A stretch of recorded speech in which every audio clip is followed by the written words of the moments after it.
Le 335e épisode du Coup Tordu, on vient parler vélo, on vient parler cyclisme. Le Coup Tordu ici, c'est le podcast des passionnés pour les passionnés. On attaque tous ensemble la 3e semaine du Tour de France 2025. Dans une semaine, c'est terminé. Moi, j'ai souvent tendance à boycotter les dernières étapes des grands tours. Je sais pas, ça me bat de la tête. Mais alors cette année, avec la rue Le Pic, on est obligé de regarder bien évidemment. Et lui, il sera justement en pleine rue Le Pic. Vous pourrez lui demander des photos, des autographes. On l'appelle désormais Monsieur Côte de Bœuf, Monsieur Côte à Sang, Monsieur Latib, alias Thibaut. Comment il va, mon Thibaut?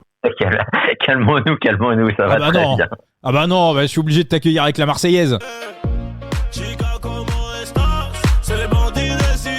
La vraie Marseillaise. La Marseillaise de l'enfoiré Nino. Moi, c'est ma Marseillaise préférée. Voilà, c'est la version de la Marseillaise que je préfère. Le titre 2, c'est avec Nino. Non, voilà, Thibaut, les messages pleuvent, les réseaux sociaux explosent. Tu nous as grossi les réseaux sociaux, le compte Twitter, Tim Wellens à 100. Mais alors surtout, au-delà de la cotation, Thibaut, c'est que j'ai isolé ton passage, ton analyse. C'est surtout ce qui est dingue, c'est quand tu dis je trouve bizarre qu'il se soit relevé rapidement dans le Tourmalet. Ouais, en fait, plusieurs l'ont relevé. Il a eu un problème mécanique et il a changé de vélo. Mais le truc en fait qui pose interrogation, honnêtement, on va pas se mentir, Tim Wellens, il a un problème mécanique, il change de vélo. S'il doit être aux côtés de Tadej Pogačar, il rentre immédiatement, il en a les moyens physiques à ce moment-là de la course. Donc, c'est extrêmement bizarre qu'il se relâche. Alors oui, il nous dit que c'était pas vraiment prévu après en interview après étape. J'ai presque envie de dire menteur, parce que il se relèverait pas comme ça. Enfin, il y a plein d'éléments qui font que journée de repos, c'est la fête nationale belge. Il a le maillot de champion de Belgique. Il a aussi quelque part, ça faisait partie des coureurs qui pouvaient compléter le triptyque des grands tours. Enfin, il y avait quand même plein d'arguments positifs en faveur de Tim Wellens. Et on le sait, Victor Kempenaerts l'a pointé. Quand il est en échappée, t'as pas envie d'être avec lui. Il est ami dans la vie avec, mais en échappée, il l'a dit, c'est quelqu'un de très intelligent et de très fourbe. Et Tim Wellens nous l'a prouvé, au-delà d'être fort très physiquement sur son attaque, 2 minutes 20 d'effort à bloc, il l'a placé malicieusement parce qu'il était au moment de la jonction, dans un moment de flottement. Ses adversaires principaux sont, à savoir Victor Kempenaerts et Quinn Simmons, ils sont bloqués sur la droite de la route. Et lui, il place son attaque en mode décollé, sprint décollé, sur la gauche de la route. Ses adversaires ne peuvent pas immédiatement réagir. Et c'est terminé mon soir. Il prolonge son effort, jusqu'à ce que derrière, ça craque mentalement et physiquement. Alors, je l'ai pas dit, on se retrouve évidemment pour la preview de la 16e étape du Tour de France qui va amener les coureurs du côté du Mont Ventoux. On va analyser tout ça. Juste avant, je rappelle qu'on n'est pas obligé de mettre de l'argent, bien évidemment. Wellens, vous pouviez aussi le prendre dans vos fantaisies. C'était aussi une possibilité pour ceux qui mettent de l'argent. Jouer avec excès comporte des risques. Les jeux d'argent sont totalement interdits aux mineurs. Et puis Thibaut, on va quand même faire un petit message d'alerte. Une cote à 100, c'est sympa. C'est très sympa même, mais voilà, faut pas non plus se laisser griser. Et très souvent, quand on rentre ça, parfois, voilà, si on chancelle de manière un petit peu mentale, c'est aussi là que les conneries peuvent arriver. Ouais, c'est ça, les gars. Faites, déjà ça rentre un peu hors de. Moi, honnêtement, je vais le dire, sur le long terme, depuis le temps que je parie, honnêtement, je suis certain d'être done, peut-être pas en cyclisme, mais dans pas mal de sports. Faut raison garder. J'ai vu de très beaux tickets. On est en août, les gars. Retirez, profitez. Faites pas les fous. Augmentez pas non plus vos mises. J'en vois certains. Je parle pas forcément des suiveurs, mais de certains tipsters, aussi de certains tipsters vélo. Ils vont gagner, ils vont augmenter leur mise, ils vont faire miroiter. Vous voyez souvent aussi certains qui mettent des grosses sacoches et qui remportent de gros gains. Vous faites pas griser par les gains de certains, et surtout n'oubliez pas que il ne faut pas que le jeu dépasse l'enjeu. Donc non, c'est souvent Janus qui le dit et a raison. Donc vous avez les moyens d'en profiter. Il y en a qui ont fait de très beaux gains. Retirez, gardez ce que vous avez, et puis profitez des gains. Parce que on sort, c'est un truc que j'ai dit, mais c'est pas forcément un truc que tu as conseillé. Moi, je me permettrais pas de dire à un tel et un tel, allez-y. Moi, ça reste un pronostic, ça reste pas, c'est pas forcément un tips. Donc, enfin, moi, c'est ce que j'ai pris. C'est ce que j'aurais pris si j'avais pas pris, tu vois, si j'avais rien parié. Mais il faut raison garder et être mesuré. Moi, je suis pas, je me prétendrai pas être de bons conseils. J'ai une vision sur la course et c'est pas forcément la vérité. Donc, des fois, ça fait mouche et bien souvent, ça le fait pas. Ah oui, non, mais de toute façon, personne n'a la vérité absolue. On rappelle bien évidemment, si vous voulez avoir des bilans des bilans sérieux, c'est plutôt sur 1000, 1500, 2000 bêtes, hein, voilà, des bilans balancés avec 27, 28, 30, 50 bêtes, ça ne veut absolument rien dire. Et là où je te rejoins Thibaut, et on est totalement raccord là-dessus, c'est que on vous donne on vous donne notre avis, on vous dit ce qu'on va prendre. Voilà, des fois on vous le dit, on pense ça, mais on va pas le prendre aussi. Voilà, mais si on le prend, on vous le dit. Mais vous êtes pas obligé de nous suivre. D'ailleurs, Wellens, je l'ai récupéré qu'en live. Quand je l'ai vu dans l'échappée, j'allais le prendre à 8. Je me suis dit, il y a 2 Visma quand même autour. Ils vont peut-être quand même s'accorder pour le faire yesh. Après, quand c'est parti sur le groupe de 6, je me suis dit, bon, allez, il est à 5. Je vais quand même mettre un petit 10 balles pour, tu vois, pour l'histoire. Mais, moi, je te l'ai dit, en plus, hein. Par exemple, tu vois, genre, Victor Campenard, à la base, c'était mon premier avis et je t'ai dit, la cote à 20 m'emmerde. Donc, du coup, je vais me diriger vers d'autres gars et dont Wellens, qui avait ma deuxième préférence. Mais, tu vois, genre, en live, quand j'ai vu le groupe partir et surtout au moment où ils sont à 4, je me dis, il y a Storer qui est un gros rat, il y a Quinn Simons qui te saute toujours dessus et Victor Campenard c'est pareil.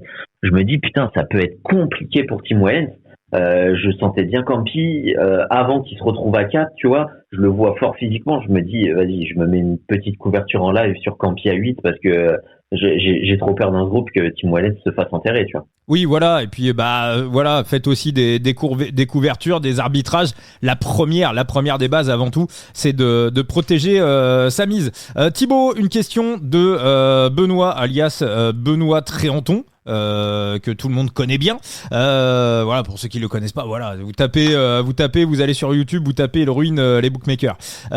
Donc Thibaut, donc lui, il aimerait bien une petite projection sur le maillot vert parce que on a Van Der Poel, Tadej et Jonathan Milan qui sont encore dans le jeu pour ce maillot vert. Alors je crois qu'il y a des projections qui sont faites sur Vélo Futé. C'est toi qui les fais ces projections sur Vélo Futé?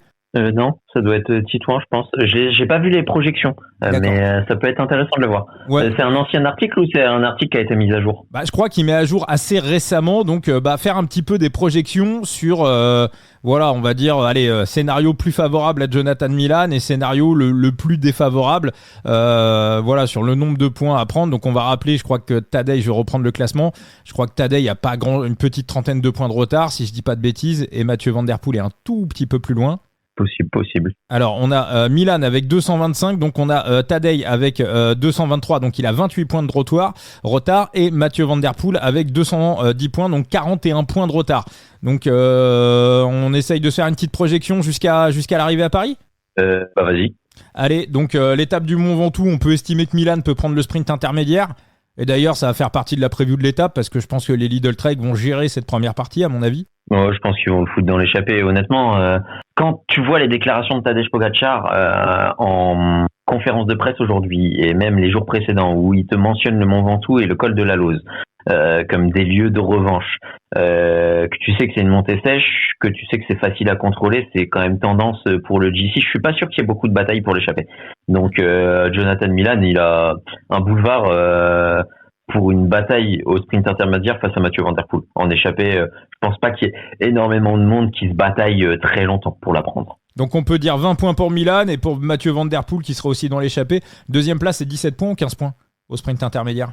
Ça doit être 17. De toute façon, il y a les points sur l'article Vélo Futé, c'est 17. D'accord. 30 points à l'arrivée au sommet du Mont Ventoux. Donc Tadej, 30. Voilà. Donc ça, c'est pour l'étape. Donc c'est pour dans le meilleur des cas. Oui, dans le meilleur des cas. On bascule sur l'étape de Valence. Alors l'étape de Valence, Le sprint intermédiaire, il est quand même pour moi beaucoup plus favorable à Mathieu Van Der Poel qu'à Jonathan Milan. Va falloir qu'il soit là, Milan, parce que jusqu'à Roche Saint-Secret-Bacon, il y a quand même du dénivelé. Alors laisse-moi mettre l'étape de Valence que je regarde précisément parce que j'en ai fait pas mal. Si Milan s'arrache jusqu'au sprint intermédiaire, pour moi ça va le fumer pour le sprint de Valence. Moi, si je suis Alpecin, je fais tout pour les pailler sur les 48 premiers kilomètres. Ah ouais, mais non, ce sprint intermédiaire, honnêtement, il est plus plat que le profil pareil. D'accord. Ouais, non, c'est globalement offert pour Jonathan Milan. Honnêtement, on est... attends, si je vais recharger le profil, en attendant, je te laisse faire, je vais juste chercher le fichier. J'ai pas trop de doutes sur Jonathan Milan. C'est kilomètre 47 ? Ouais, c'est ça, ouais. 47,7 ou 47,3 ? Bah, 48. 48, ouais, 47, ouais, c'est ça. Après, le truc, c'est pas... demi-tour. Alors après, il peut... Ouais, mais ça paraît. Tu vois, genre, les 700 derniers mètres de ce sprint intermédiaire, c'est du 2,2. D'accord. Non, c'est des petites bosselettes. Honnêtement, si cette étape, elle doit se jouer de manière casse-patte pour Jonathan Milan, c'est dans les difficultés répertoriées parce qu'elles sont quand même assez escarpées. Les Alpecin peuvent tenter d'accélérer, peut-être même les lotos pour Arnaud Delis. On l'a vu sur le critérium du Dauphiné, sur des bosselettes, t'avais moyen de mettre Jonathan Milan en difficulté. T'as Stewart qui l'a poutré. On peut créer de la fatigue sur ce type d'étape où Jonathan Milan a concédé qu'il commençait à pas mal se ressentir et ça se voit. Donc non, il y a des motifs d'espoir, mais des motifs d'espoir dans les bosses. Moi, je m'attends pas forcément à ce que ce soit un massif, parce que justement le vent aussi peut jouer. Mais au-delà de ça, je pense que tu as des équipes de sprinters polyvalents qui ont moyen de créer énormément de fatigue à Jonathan Milan, de le faire décrocher à certaines portions et de le faire revenir, donc qu'il soit prenable sur le sprint final. Donc on lui met combien de points sur Milan sur cette étape-là ? On dit qu'il arrive à prendre le sprint intermédiaire, il est fatigué à l'arrivée, on lui dit quoi, une deuxième place quand même ? Faut contrôler jusqu'au sprint intermédiaire, donc les Lidl Trek auront sans doute fort à faire, parce que s'ils veulent contrôler jusqu'au sprint intermédiaire, ça veut dire qu'ils s'exposent quand même à ce que ce soit une première partie assez explosive, et à ce que justement le sprint intermédiaire, il est quand même très proche de la première bosse répertoriée qui risque de faire très mal à Jonathan Milan. Donc il s'expose aussi à ce que Milan soit en grand danger dans cette partie-là et que au final ce soit l'échappée qui se dispute la victoire. Donc je sais pas si c'est très intelligent de maîtriser jusqu'au sprint intermédiaire. On en parlera au moment où on fera cette preview, mais je pense que s'ils font ça, ils se tirent une balle dans le pied. Il prend 20 points faciles, mais il s'expose à ce que les 50 points à l'arrivée lui sautent au nez.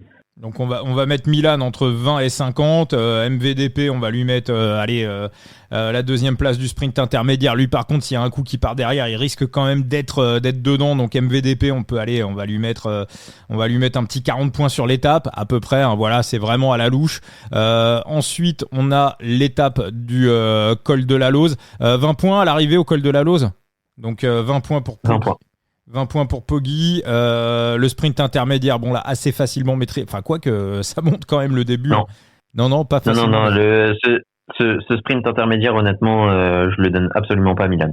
D'accord. Je le donne absolument pas à Milan. Il est relativement compliqué, assez punchy sur un début d'étape. Non, quoique c'est celui-là, là. C'est la Lose, pardon. Non, c'est celui de la Plagne où il va être... celui de la Lose, ouais, il peut le prendre. D'accord, ok. Donc 20 points pour Milan. On met 17 à Van Der Poel. C'est en léger faux plat, un peu comme le profil de Valence, ça écrase beaucoup plus en réalité. D'accord, ok. Donc ouais, effectivement, je vois le sprint dont tu parles. Donc celui-là, on va le donner à MVDP. On va dire la Plagne. La Plagne, ça peut être un pic échappé, mais ça peut être aussi pour Poggi. Celui d'Ugine sur la Plagne, et puis c'est même des punchers qui commencent déjà à placer des cacahuètes pour essayer de prendre une échappée, parce que les Visma voudraient essayer de visser, auraient un plan sur cette étape. on peut contrer un peu les Lidl Trek. C'est pas dit qu'il aille chercher la deuxième place sur ce sprint intermédiaire. Je me méfie extrêmement. Bon, on va mettre alors 20 à Van Der Poel et on va mettre 15 à Poggi. L'étape de Pontarlier. Alors l'étape de Pontarlier, pour moi, Milan sera jamais dans le sprint intermédiaire. Même Van Der Poel, ça va être compliqué. Ça peut être compliqué. Van Der Poel peut-être. Début d'étape, ça va. Ouais. Van Der Poel, honnêtement, il peut aller prendre les 20 points. Et je pense que ça va pas non plus faire railler complètement sur cette étape. Donc je pense qu'à l'arrivée, Poggi peut aller, tu vois, un petit groupe. Un peu voilà, je pense pas qu'ils vont, je pense que ça va taper souvent ces étapes-là, ça tape du début à la fin. Les Champs-Élysées, du coup, ils le laissent à 50 points. D'accord, ok, donc Poggi. De toute façon, à partir du moment où c'est inscrit dans le roadbook, c'est définitif. D'accord. Donc Poggi 50, MVDP 30 et Milan 20 pour le sprint intermédiaire, sachant qu'MVDP peut aussi marquer des points au sprint intermédiaire. Donc voilà, donc on a fait les petits comptes. Alors je vous donnerai le résultat à la fin du podcast. Mais globalement, moi, Milan, le Milan s'il prend Valence, 40, compliqué tout ça, compliqué. Je vais faire les comptes et puis je vous dirai, voilà. Enfin, vous avez pu noter un petit peu de votre côté. Honnêtement, on est sur une tendance où, pour répondre à ta question, pour moi, ça va jouer à une dizaine de points sur la dernière étape. Ouais, non, mais globalement, ça fait ça, ouais. Ouais, on va avoir un maillot vert qui va jouer clairement sur les Champs-Élysées et l'étape des Champs-Élysées sera décisive. Thibaut, on revient à l'étape du Mont Ventoux. Bah, alors vraiment, très simple. Je rappelle qu'il y a tes previews sur le site Vélo Futé, mais voilà, tu vas nous rappeler le parcours qui est d'une simplicité totale. C'est une montée sèche du Mont Ventoux, très facile à contrôler. C'est une grosse tendance pour les leaders. Honnêtement, quand les Emiratis se mettent à rouler pour une étape, il y a soit il laisse filer un peu comme Timen Arensman l'autre jour où il cherche pas à gagner Poggi, soit où il y a une fois où l'échappé à résister, c'est Michal Katowski, parce que sinon au Grand Colombier, ça a toujours été là pour la gagne. Donc honnêtement ça va être une guerre entre champions. Par contre comme souvent le Mont Ventoux sera abordé vent de face, mais cette fois un bon vent de face quand même, 22 km/h. D'accord, ouais, donc un vent assez freinant. Moi, j'ai l'impression, Thibaut, alors moi, ça me fait vraiment penser au niveau stratégique et sur le profil aussi, avec peut-être un petit peu d'altitude en moins, à la fameuse étape qu'on voit tous les ans sur l'UAE Tour, la montée du Djebel Alfet, où voilà, souvent en plus on est un peu vent de face, on a un col qui est assez roulant. Alors le Ventoux est quand même un peu moins roulant, hein. Il y a 8,7% de moyenne, mais on a quand même des routes assez larges et des parties roulantes, donc ce vent de face, Thibaut, bon, on est d'accord, hein, globalement, les UAE ont vissé l'étape. Flo Pigeon, qui a donné sur Eurosport, qui a quand même donné un élément pour moi qui est très très important, qu'on n'avait jamais signalé dans le coup tordu, c'est que les UAE visent le record des HTC, à savoir le nombre de victoires sur une saison. D'ailleurs, Del Toro a gagné en Espagne aujourd'hui. Ils veulent aller taper ce record. Et comme disait Flo, ils n'ont pas de sprinter. Donc c'est aussi une donnée véritablement à prendre en compte. C'est aussi pour ça qu'ils ne font pas de cadeaux. Je crois que c'est combien 97 victoires, il me semble. 92, je sais plus. Ouais, possible. Mais s'ils font ça, tu peux aussi dire que si Tadej Pogačar remporte les 4 étapes qui lui correspondent sur cette 3e semaine, il égale le record de victoire de 8 sur le Tour de France. Donc ça peut être un élément à prendre en compte. C'est qui Merckx qui a le record? Non, Petaki. Ouais, je crois, ouais. Attends, je sais plus. C'est Johan qui disait cette stat. Honnêtement, je l'ai pas travaillé, mais. D'accord. Je crois que le nombre de records d'étapes passe sur le Tour de France sur un grand tour. Ouais, peut-être. C'est sur un grand tour, et je crois que Petaki avait gagné 8 étapes sur une Vuelta, il me semble, ou sur un Giro. Je crois que le record est détenu par Alessandro Petaki, mais plus sur un grand tour que sur le Tour de France, je crois. À vérifier. On vérifiera tout ça, bien évidemment. Alors pour toi Thibaut, donc montée sèche, scénario GC Day, donc ça veut dire ça va ressembler à quoi? Voilà, t'es le DS des UAE, t'as Poggi à briefer. Globalement, du côté des UAE, comment on gère la montée, quoi? Honnêtement, avec ce vent, est-ce que Tadej Pogačar peut miser sur son punch? Est-ce qu'il va faire une attaque de loin et gérer les 6 km qui sont exposés au vent à partir du Chalet Renin? On peut se poser la question. Je pense qu'il a tout le loisir de faire son tempo jusqu'au bout, espérer que peut-être les Visma prennent le relais, que Vingegaard attaque et le suivre mais je pense qu'il va être sur une position relativement assez défensive et qui, s'il doit enclencher, ce sera le plus près du sommet. Est-ce qu'on peut avoir un scénario un petit peu ce qu'on avait vu sur le Mont Ventoux dénivelé challenge de mémoire, c'était l'année dernière, la victoire de Lenny Martinez, l'année dernière ou l'année d'avant, où on a un petit sprint, il y a Michael Woods, je crois, qui est dans l'histoire, on a un petit sprint à 5-6. Donc, est-ce qu'un sprint à 10-12, ou un dernier kilomètre où on retrouve des mecs plutôt assez groupés, est-ce que c'est un scénario qui te semble envisageable ? 10-12, ça me paraît beaucoup, mais peut-être un peu moins, ouais. Pour moi, c'est plus un sprint de 6-7. Mais alors, est-ce que parce qu'on s'attend à voir les mecs traditionnels du GC se jouer la victoire, à savoir Lipovic, Tadej, Jonas Vingegaard, éventuellement Tonton Roglic, mais sachant qu'on est sur une montée sèche et que se joue également le classement des grimpeurs et qu'il y a des points en haut à aller prendre en haut du Mont Ventoux, est-ce que pour toi justement ça te remet un petit peu dans le jeu des mecs comme Lenny Martinez, comme Michael Woods, je viens d'en parler, tous ces mecs qui jouent le maillot du meilleur grimpeur et qui se disent pourquoi pas dans les roues avec le vent de face, pourquoi pas aller châter un top 10, voire mieux. Je pense que Woods tente peut-être un peu plus l'échapper. Par contre, Lenny Martinez, au vu de ses déclarations et puis stratégiquement, il aurait peut-être plus intérêt à tenter avec le GC. En plus, il a un bon kick. Je vois plus Lenny Martinez tenter avec le GC et Woods peut-être un peu plus s'en échapper. Là où je vais dans ton sens sur Lenny Martinez, c'est qu'en plus petit profil, petit gabarit, lui pour se réchauffer dans les roues, il n'y a pas meilleur. Ça, c'est pour se faire oublier. En plus, personne va lui demander quoi que ce soit. Donc, effectivement, va falloir qu'il économise le maximum d'énergie pour arriver placé dans la montée. Et je pense que pour lui, l'objectif, ça va être... La question qu'on se posait tout à l'heure avec les 8 étapes, Eddy Merckx 70-74, Pélissier en 1930 et Freddy Mertens en 76. D'accord. Et Petaki a pas fait mieux sur un grand tour ? Si, je crois, mais ça doit être sur... je te dirai. Ok. Après, peut-être que je dis une connerie. Mais ouais, donc Lenny, il a déjà gagné le Mont Ventoux dénivelé challenge face à une concurrence évidemment un peu moins forte, mais c'est aussi une ascension qui lui convient bien.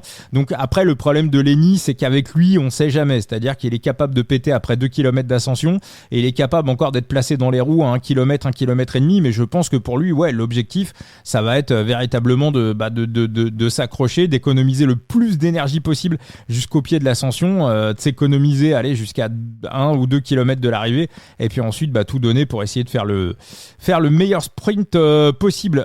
Thibaut, on va aller du côté des cotations. Alors on avait Tadej qui était sorti à 1,58 en France, désormais c'est bon, j'ai la réponse pour Petaki, mais Petaki en fait c'est différent. C'est le record de victoire sur les 3 grands tours la même année. C'est le cumul. D'accord, ok. C'était le cumul avec l'année dernière. L'année dernière, Tadej Pogačar, il avait remporté 6 et 6, c'est ça, non ? Ouais. Ouais, il fait 12, ouais. Non, 11 victoires, pardon. 11 victoires. Petaki, lui, il était à 6 victoires sur le Tour d'Italie, 4 victoires sur le Tour de France et 5 victoires sur le Tour d'Espagne, donc 15 succès en 2003. D'accord, ouais, 3 victoires sur les 3 grands tours la même année. Alessandro Petaki. 15 victoires. Ouais, sur les 3 grands tours. Donc on revient sur cette ascension du Mont Ventoux, Thibaut. Tadej, allez, si on fait ce Mont Ventoux 100 fois dans les conditions actuelles, avec ce vent de face et avec, on va dire, sachant que Tadej, t'y crois toi ou pas à cette histoire de maladie là ? Non, mais tiens, on va se faire des stats ensemble. Allez. C'est pas que moi qui vais te poser la question, et du coup je vais reprendre en complétant avec d'autres statistiques d'Alexis qui me faisait le commentaire en privé.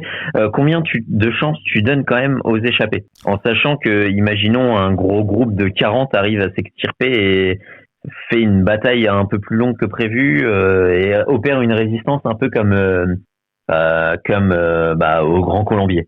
Combien de chances tu donnes à ce scénario qui est, ça peut bordurer sur la première partie ? Ça peut bordurer à la moitié, mais honnêtement, j'y crois pas trop parce que c'est des zones qui sont très courtes.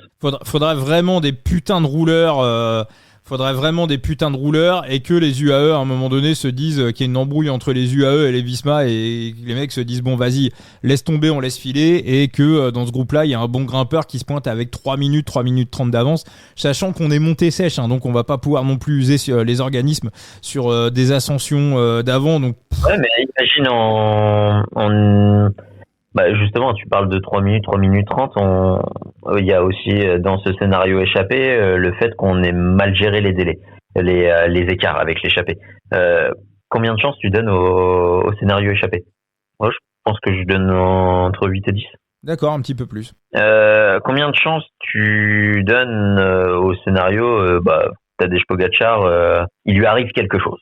Alors c'est vrai que mais c'est pas là où Simon Yates, non, Adam Yates s'était cassé la gueule une année aux abords du Mont Ventoux sur une course. C'est vrai que les routes en approche du Mont Ventoux, ça peut être quand même assez casse-gueule. Hein. C'est pas moi j'ai en tête une étape où il y avait des feux. Je sais plus si c'était le Tour de France ou pas. Où il y avait où il y avait un feu autour de pas loin de l'étape, et Adam Yates s'était croûté. Alors je sais plus du tout si c'était le Tour ou pas le Tour.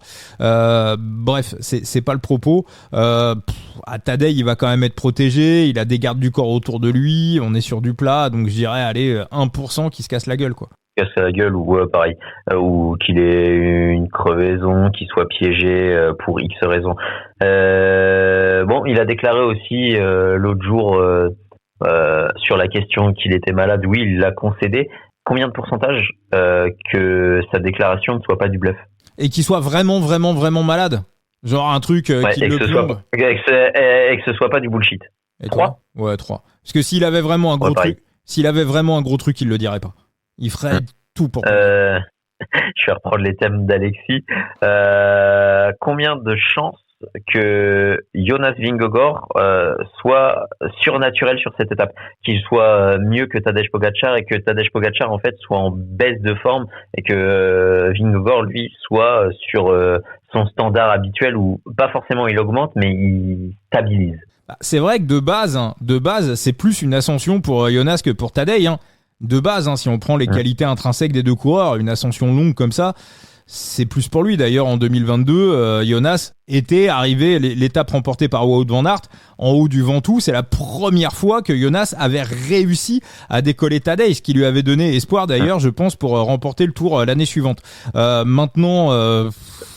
Il y a surnaturel et il y a le surprendre, par exemple, dans un sprint vent de face, tu vois, avec cette dernière corde à 100 mètres, un peu comme Lenny Martinez sur le CIC Mont Ventoux à l'époque, hein, ça avait été renommé, c'était le Mont Ventoux Dénivelé Challenge devant Woods. Il avait bien surpris, il avait bien mené son sprint, et on a vu Tadej Pogačar sur les sprints vent de face peut être prenable, hein. Exemple Lifestyle,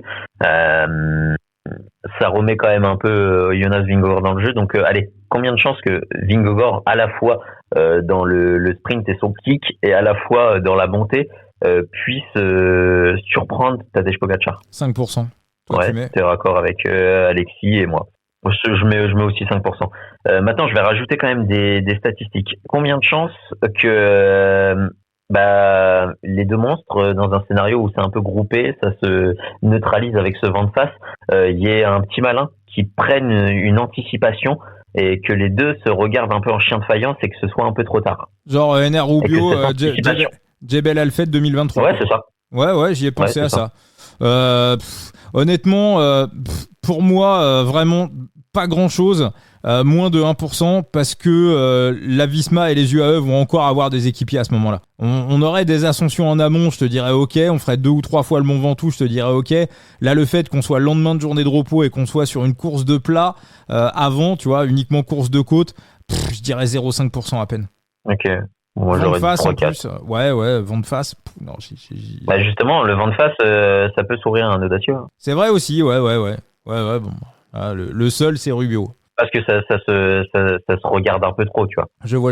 Ok, donc allez, on va mettre 1%.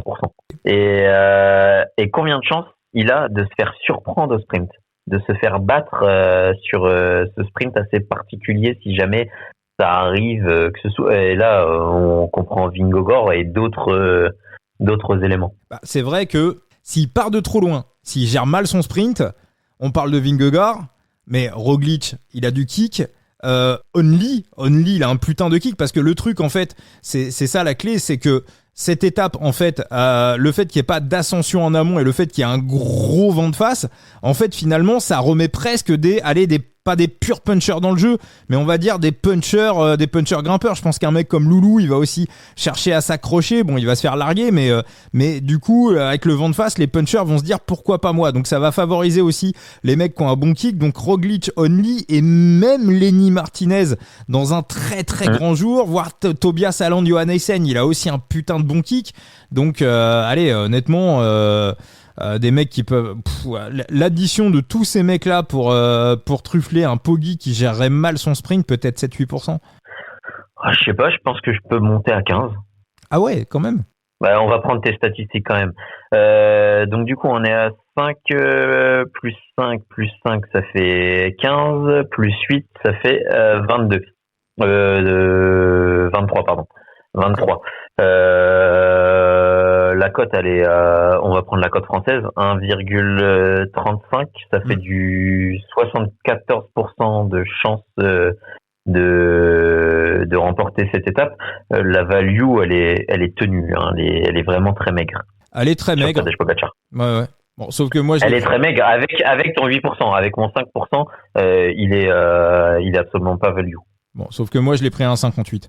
Désolé, hein, amis auditeurs, hein, mais bon, je pense que voilà, vous êtes à l'écoute du podcast, vous savez surveiller les ouvertures de cotes, bien évidemment. Maintenant, tous ces éléments mis bout à bout, Thibaut, me laissent penser que l'idée, c'est pas de jouer contre Tadej ou de ne pas jouer. L'idée, c'est simplement de, pour moi, modérer la mise, en fait. Parce que tous ces éléments mis bout à bout font baisser la value sur Tadej. Et ça me fait dire que c'est pas un penalty sans gardien. On va dire que c'est un penalty face à Mike Maignan. Ouais, c'est ça. Et puis moi, ça me fait dire que en fait, Tadej Pogačar sur ce type de conditions, honnêtement, je mets pas un puissant vent de face, même un léger vent de face, je donne la victoire à Tadej Pogačar assez nettement. Là, j'ai du mal et je pense que c'est des conditions où il est prenable. Donc à cette valeur de cote, en fait, t'as deux options.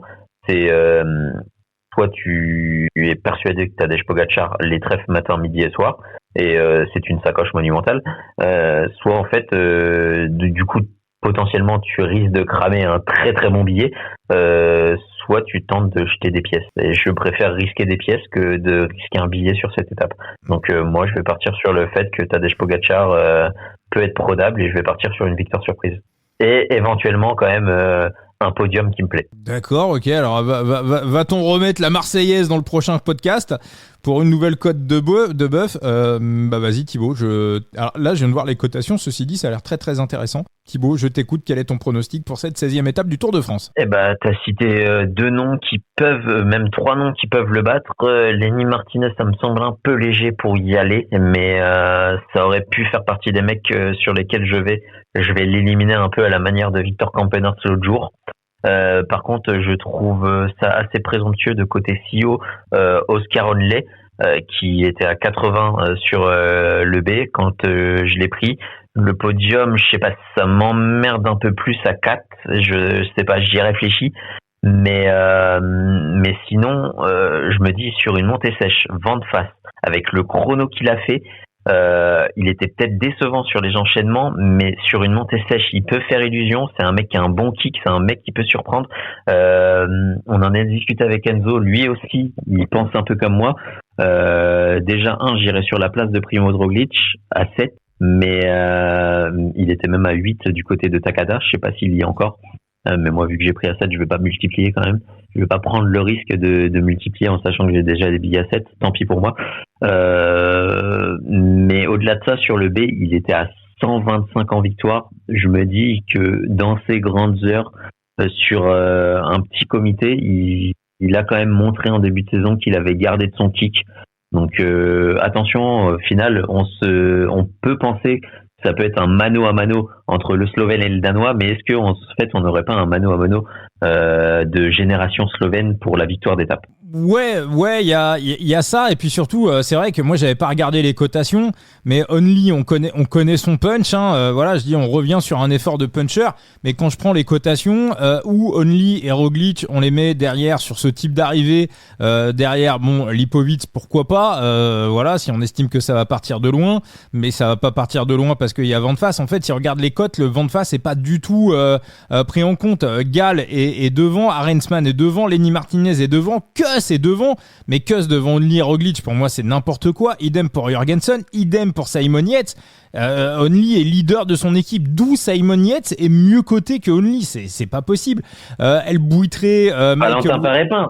Mais ouais, Adam Yates, O'Connor, on a vu quand même qu'il était un peu sec dans l'échappée de ce dimanche, et Ben Illy sur une ascension de 16 bornes, moi j'aimerais bien voir ça. Donc pour moi, là où je vais te rejoindre et là où ça va être pris de mon côté, pas une grosse sacoche non plus, mais pour moi, je vais prendre les deux top 3 d'ailleurs, je les vois à 6 et à 7, je vais essayer de voir s'il n'y a pas un peu mieux, mais pour moi, il y a ultra méga value sur Only et sur Roglic. Moi clairement, il est monté à 7, Only. Il était à 4, en fait, il est open à 4, mais il a monté. Il est à 7 podiums, mais pour moi, tous les jours...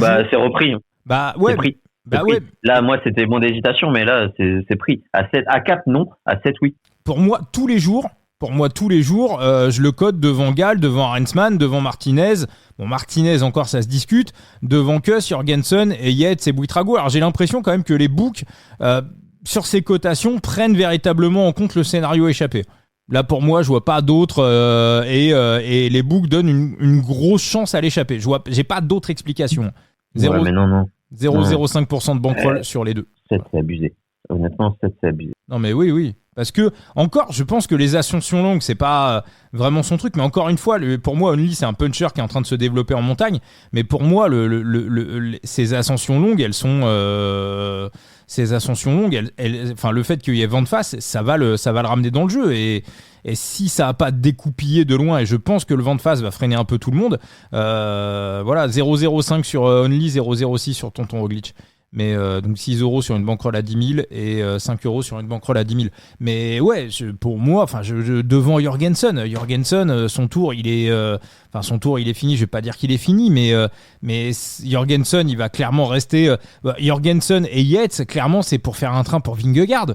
Jamais il joue une place à l'arrivée, les deux aucun, mais même Sepp Kuss pareil. Là il n'y a pas d'autre stratégie sauf s'ils tentent un coup de Trafalgar sur la plaine au départ et ils arrivent à mettre Tadej out sur un coup de bordure, mais enfin bon, ça paraît quand même assez peu probable. Tous les jours je les cote 5e et 6e de l'étape, ou 4 et 5. Et puis moi je me méfie extrêmement de image.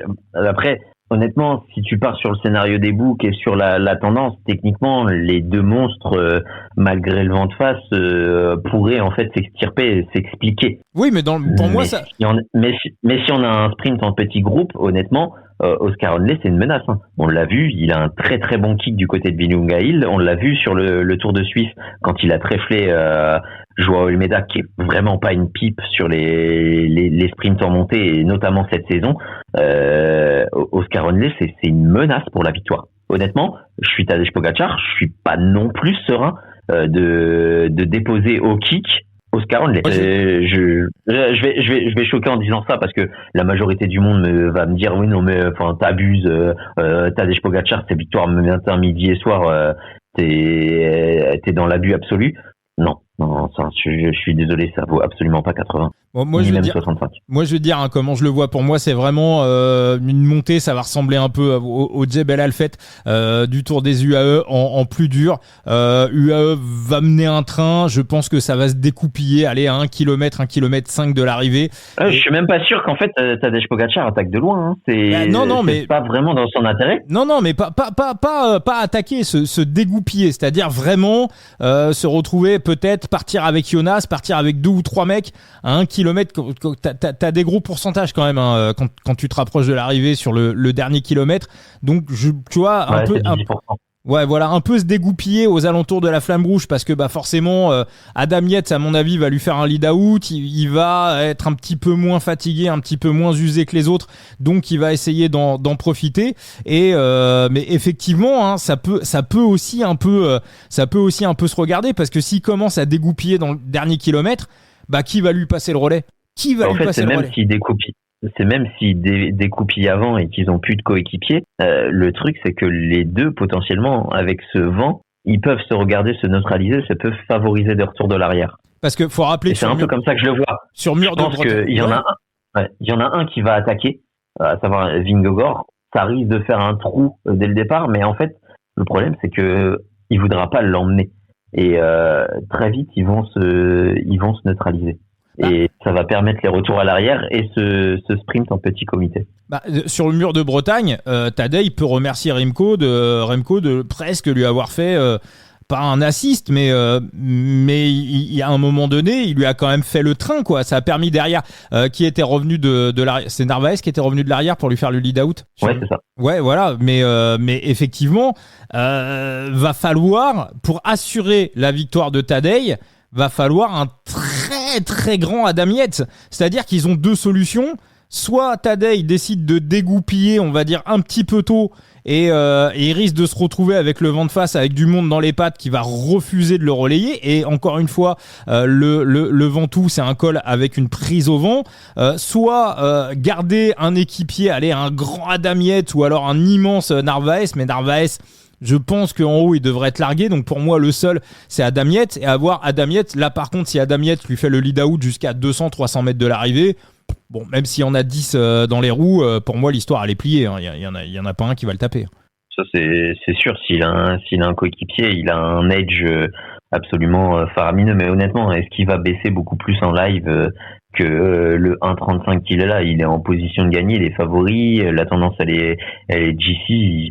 Alors après, je suis pas sûr que le moment en fait pré-live pour le prendre ce soit top dans l'absolu. Après, malgré tout, Tadej, alors il y a eu l'Amstel cette année, mais Tadej, quand il lance ses sprints, quand il joue la gagne, Milan-San Remo, mais je pense qu'on pouvait refaire le sprint 100 fois, Mathieu Van Der Poel l'aurait tapé ça, 95 fois, mais Tadej, quand il faut manœuvrer dans ce genre de situation, il se plante pas souvent quand même. Hein. Tactiquement, le mec a un cerveau. Hein. Il a pas que des jambes. Pas que des jambes. Il se plante pas souvent, mais il faudra lancer quand même au bon moment. Moi, en fait, si je suis au-delà de Tadej Pogacar, si je suis DS, s'il y a une vidéo que je montre absolument, c'est le sprint de Lenny Martinez face à Woods. Le timing, le punch, il est parfait. Si un coureur comme Oscar Onley doit s'inspirer de quelque chose, c'est de cette arrivée. Alors disons quoi. Mais bon, déjà, faut se mettre en compte. Ouais. Mais c'est vrai qu'il y a une petite marge. Il y a une petite marge pour les adversaires. Mais par contre, faut faire la course parfaite. Faut faire à la fois d'un côté la course parfaite et faut que du côté des UAE ou du côté de Tadej, il y ait une erreur. Le trou de saut. Dans tous les cas, sur ces mecs-là, il n'y en a pas 36 000 qui peuvent le faire. Est-ce qu'au niveau des top 10, tu vois des choses, Thibaut? Alors, il va falloir que je les ouvre. Pour te dire, honnêtement, je me suis pas concentré dessus. J'avais pas forcément envie de risquer plus que ça.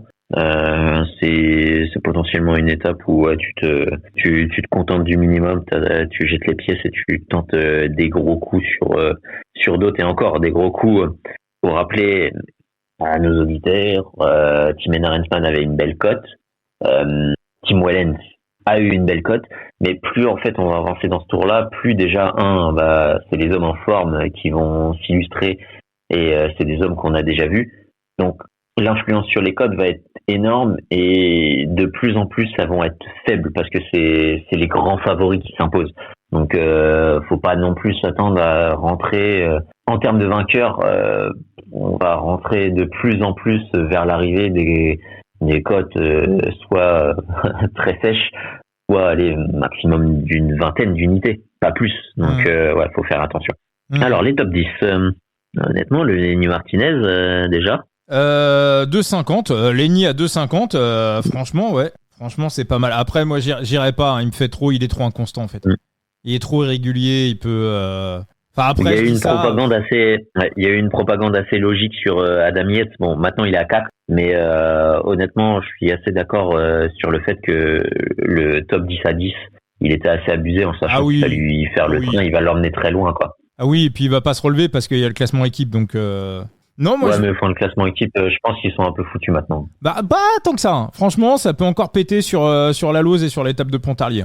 16 minutes au classement par équipe, c'est souvent pas. 16 minutes, ouais, mais là, honnêtement, face à la Visma Lead the Bike, regarde sur les dernières étapes de montagne, même si Tadej Pogačar a mis une branlée, les Visma Lead the Bike, et même si Matteo Jorgensen était en perdition, ils ont au pire perdu 4 minutes. Non, Luchon, Super Bannière, ils reprennent du temps. Ils ont repris du temps. Ils étaient revenus à 13 minutes. Non, Luchon. Oui, mais ce que je veux dire, c'est oui, mais ils étaient 6 minutes, c'est sûr. Pour moi, ils ont au maximum 4 minutes. Non, Luchon Super. Ouais, allez, 5.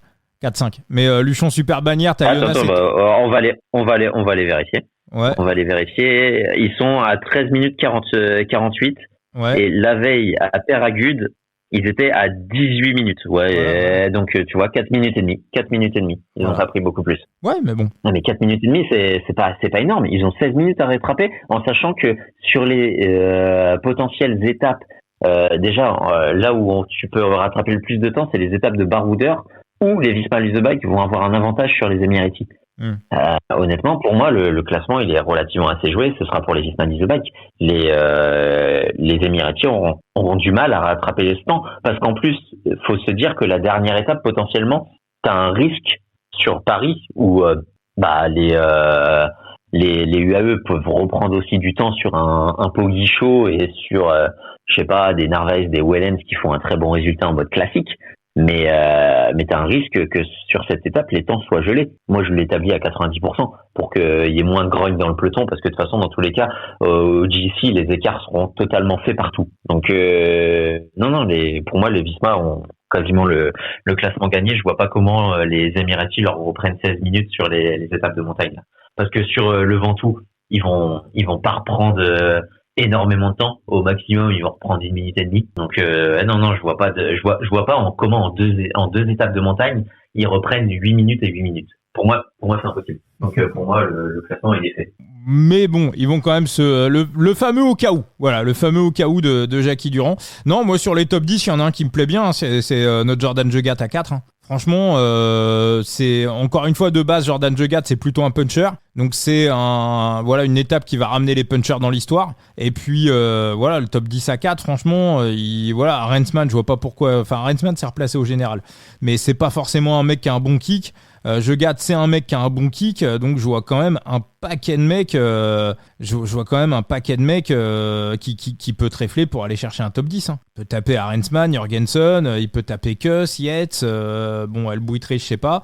Mais si Buitrago fait le lead out pour Lenny Martinez, why not? Terrada. Non, mais honnêtement, on va pas se mentir. Sur cette étape et sur les étapes de montagne, là, Lenny Martinez et la Bahreïn, c'est un all-in absolu, une protection de tous les instants de Lenny Martinez.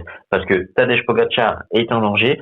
Tadej Pogačar, il y a un risque qu'il prenne 80 points sur la semaine. Il y a aussi un risque, en fait, les points qui sont rétablis sur la potentielle échappée, que ce soit à la Lose et que ce soit à la Plagne, Lenny Martinez ne prennent pas les 40 et 40 qui sont offerts. Donc les 80 points qui pourraient compenser. Faut faire un all-in absolu sur les étapes de montagne sur une protection de Lenny Martinez. Ah oui, non, ils ont pas, ils ont pas le choix. Par contre, pour l'instant, El Buitre, j'ai pas l'impression qu'il ait couru pour Lenny. Hein. J'ai plutôt l'impression qu'il a couru pour sa gueule. Mais bon. Ouais, mais là, honnêtement, enfin, si TDS, là, t'as quand même un maillot que tu peux aller chercher et potentiellement assurer face à Tadej Pogačar. Ça dépendra pas que d'eux, ça dépendra aussi du plan Visma sur ces étapes et de la forme de Lenny en montagne qui souffle un peu parfois le chaud et le froid. Mais là, il y a pas à réfléchir, c'est 100% derrière Lenny Martinez ou alors le maillot tu lui dis adieu et t'as plus tes yeux pleurer parce que t'avais un podium sur les Champs-Élysées d'assuré. Bon Thibaut, on va faire le récap des pronostics pour cette 16e étape du Tour de France. Et moi je pars sur une potentielle victoire surprise de Primož Roglič et Oscar Hindley que j'ai pris à 80 et 125 et les deux en podium à 7. D'accord. Et ben moi de mon côté, ça sera le podium de Tonton Roglic à 6,006% de bankroll, le podium de Oscar Only à 7,005% de bankroll et la victoire de Tadej Pogačar à 0,5% de bankroll et une cote à 1,58 pour les pronostics. Eh ben parfait. Eh ben nickel. Merci Thibaut. On va rappeler que tu es sur Vélo Futé, donc il y a ta preview. Hein, si vous avez envie de revoir un petit peu la preview de manière écrite, vous allez sur le site de Vélo Futé. La preview d'Enzo également sur son site The Big Gear. Thibaut Chambre, on te retrouve sur X, sur Twitter. N'hésitez pas à aller vous abonner au compte de Thibaut, au compte d'Enzo également, Analyste Phoenix. Et puis de vous abonner aux réseaux sociaux du Coup Tordu, Instagram, TikTok, Facebook. On est présent partout. On est présent sur Instagram. Voilà, le Substack, je l'ai pas allumé depuis un petit moment, mais on va s'y remettre. Et puis on se retrouvera demain pour l'analyse de la 17e étape. Merci beaucoup Thibaut. Merci à toi. Et je rappelle que pour Primoz Roglic, parce que j'entends souvent la critique, il est cramé.